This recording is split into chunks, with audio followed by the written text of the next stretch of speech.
We are next taking up the case of People of the State of Michigan versus Robert Nelson Jr. This is file number 26-14199FH. Appearances from counsel, please. Lisa Dole for the people. Good morning, Your Honor. Allison Castle on behalf of Mr. Nelson. I believe Lynn Getz might also be in the waiting room. Pam says yes. Let's welcome her in.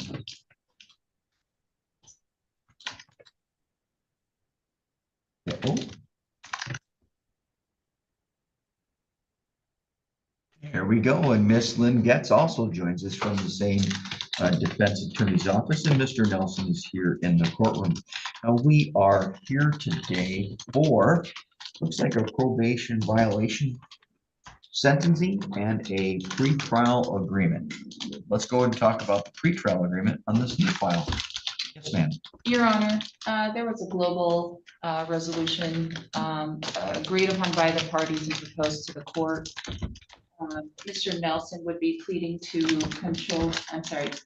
use of a controlled substance, count 2, in case 2614199FH. We would dismiss count 1, possession of an analog, controlled substance, second or subsequent offense notice, and also habitual 4th. He has previously already pled to the probation violation in case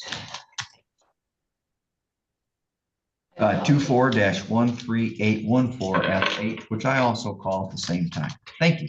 Yes, sir. All right, Miss Castle, I assume you're going to be the one doing the talking today. Is that a complete and accurate statement of the pretrial agreement to resolve file 199? Yes. Thank you. Your Honor, I really apologize for interrupting, but there was one more aspect to the global agreement. It was that the people were not going to file the assault and battery charge.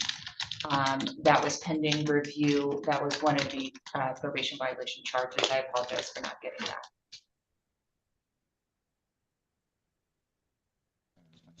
All right, Mr. Nelson, have you heard what these ladies have told me today? Yes, Your Honor. Is that how you wish to resolve this other file? Yes, Your Honor. All right, thank you. Please raise your right hand the best that you can. Sir, do you swear or affirm that the information and testimony you're about to provide shall be the truth, the whole truth, nothing but the truth? Yes, Your Honor. Thank you. You may lower your hand.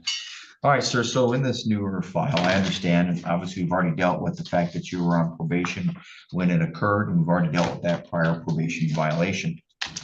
So in this file 14199, you are currently charged with a single count of possession of the controlled substance amphetamines, which is an analog, not methamphetamine, but amphetamine. Well, that's a felony punishable by up to 2 years and or up to $2,000. Plus, there were 2 potential sentencing enhancements that could increase those maximum punishments within the discretion of the court if you were found guilty of those. A second or subsequent drug offender enhancement could increase that maximum punishment from up to 2 years to up to 4 years, and from up to $2,000 to up to $4,000. Or in the alternative, you could be sentenced as a 4th habitual felony offender. That would allow the court within its discretion to sentence you up to 15 years instead of 2 years. However, that count, possession of amphetamine, and the 2 enhancements will be dismissed if you enter a plea of guilty to, and I accept that plea, to an added count 2. Added count 2 would be use of that controlled substance, which is a misdemeanor punishable by up to 1 year and or up to $1,000. Is that what you understood you were doing today? Yes, Your Honor. Now, entering a plea of guilty to this added count 2 means that you will not have a trial. Does that make sense? Yes, Your Honor. By entering that plea, if I accept that plea, again, you'll be given up these certain rights: the right to be tried by a jury, the right to be tried without a jury if you chose, the court and the prosecutor consented, the right to be presumed innocent, the right to have the prosecutor prove your guilt beyond a reasonable doubt, the right to have the witnesses, the right for you to question and cross-examine any witnesses who appear against you, the right to have the court order any witnesses you need to appear for your defense at the trial, the right to remain silent in the trial, the right to not have that silence used against you, and the right to testify if you chose to testify. You understand those rights? Yes, Your Honor. And even more importantly, you understand that by pleading guilty, you'll be waiving those rights and not have a trial in this case? Yes, Your Honor. All right.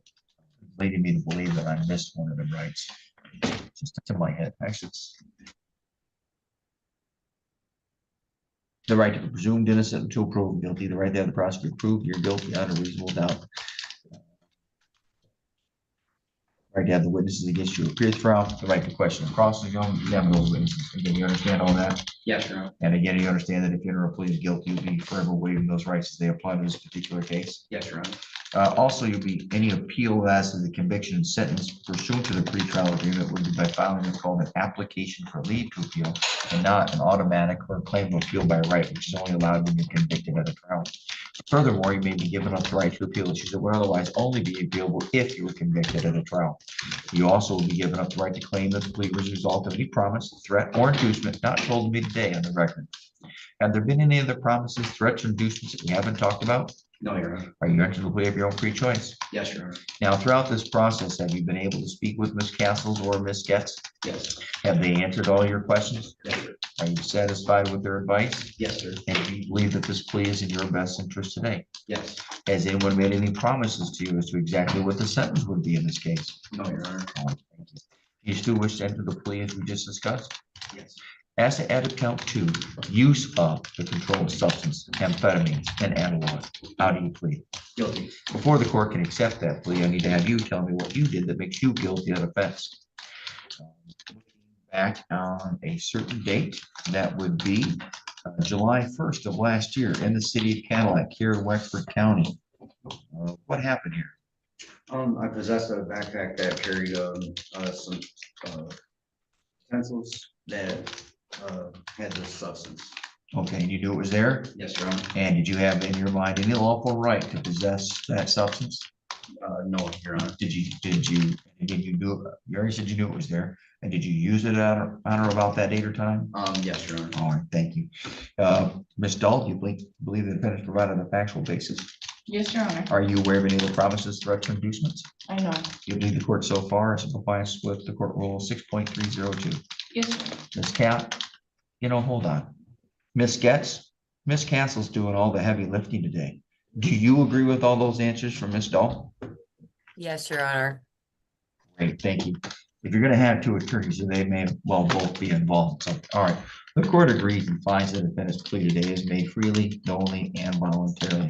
The court further finds the testimony provided by the defendant under oath on the record satisfies the elements for that added count 2. Therefore, the defendant is found guilty of that added count 2, and count 1 and the enhancements will be dismissed upon sentencing.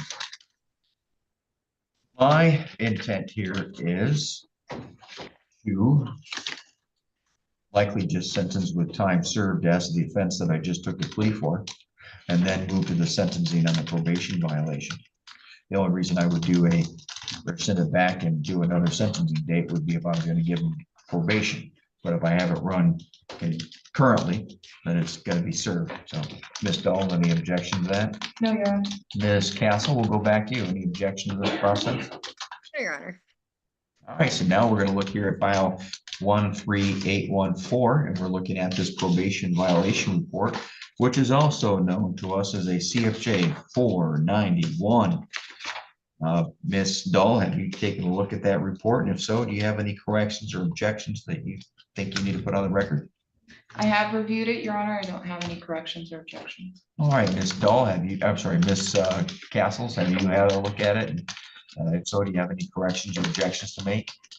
No, Your Honor. No, thank you. Then let's go to allocution, and we'll turn to the people. Ms. Dahl, the floor is yours. Your Honor, I'm coming into this case a little bit late. My involvement in this case has been the probation violations. The court is obviously aware of this case from the start. So I'm this time, but based on my review of his conduct on probation, his committing new offenses, him absconding, I don't believe he is a good candidate of probation any longer. He's had multiple violations. His guidelines are 10 to 23.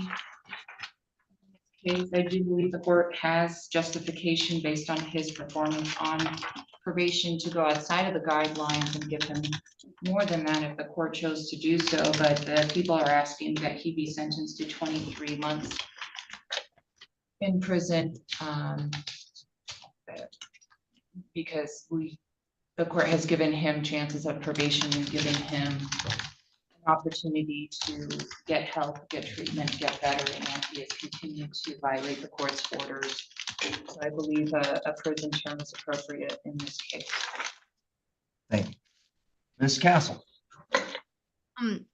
Thank you. Your Honor, I would like to start by making note of the fact that Mr. Nelson has taken accountability for the mistakes he's made while on probation by entering the plea in this case that he just pled to. He's showing that he is admitting to it and he does firmly want to get better. He is expecting this prison term and he wants to make the most of it. He has plans for programming.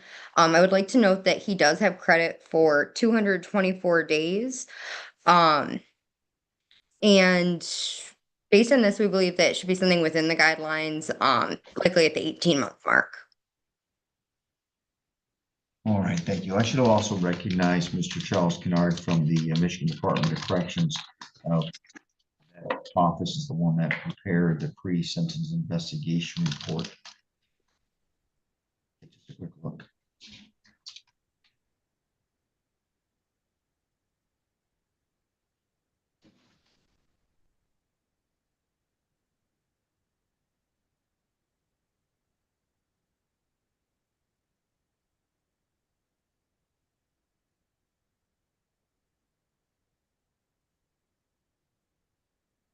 All right, thank you. Mr. Nelson, you have the right to make a statement before the court issues a sentence. Is there anything you wish to say at this time, sir?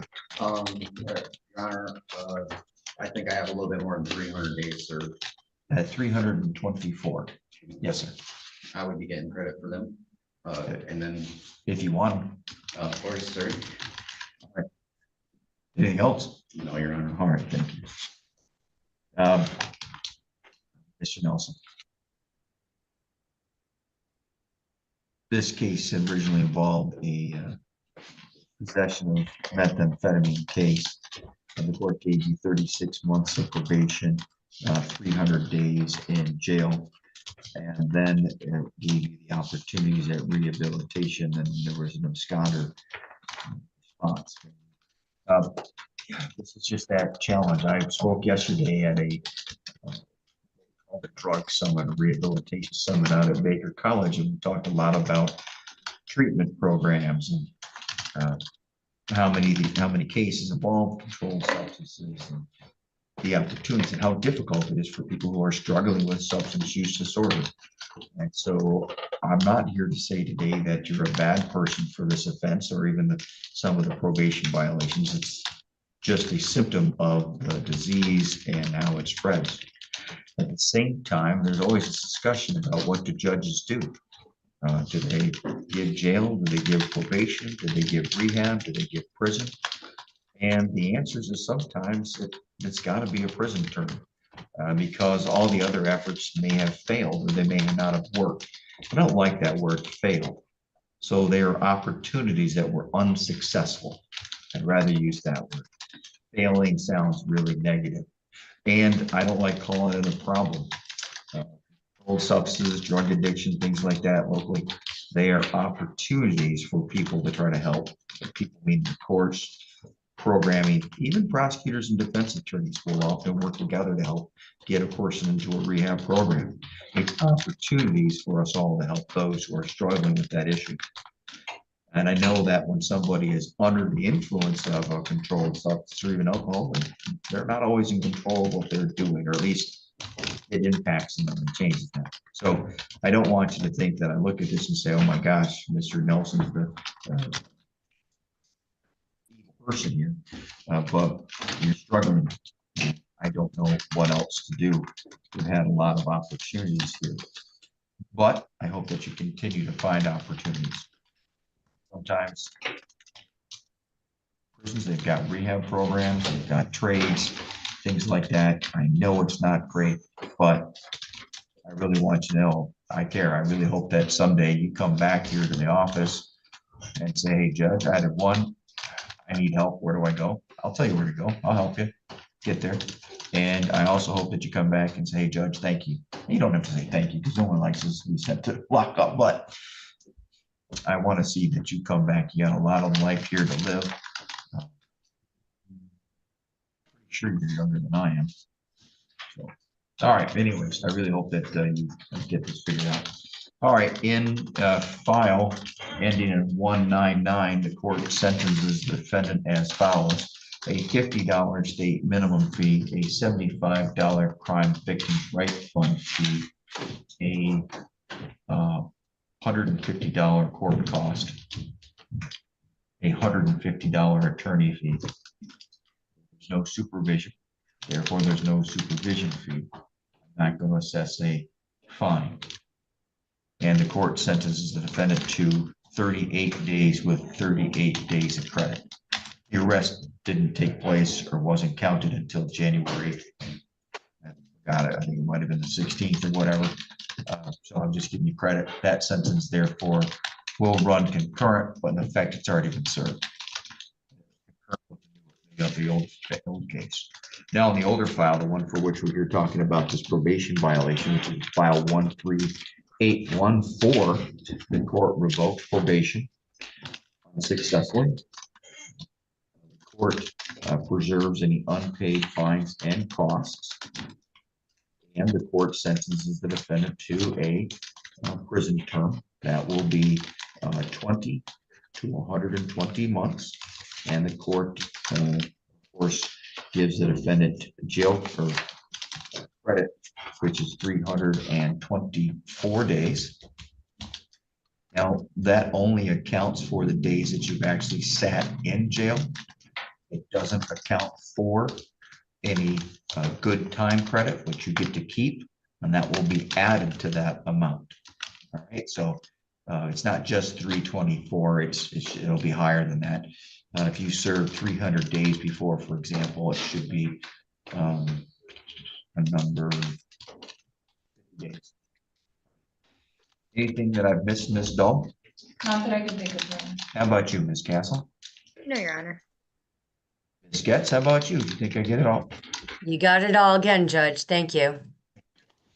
Mr. Kennard, anything that I missed? No, Your Honor, thank you. Samantha, do you have an advice and rights form over there? There should be a new one signed by the defendant. Or there will be on there to get printed.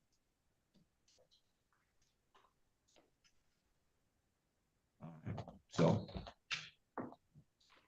Ms. Castles, Ms. Getz, you were on the monitor here in the courtroom right above Samantha's head.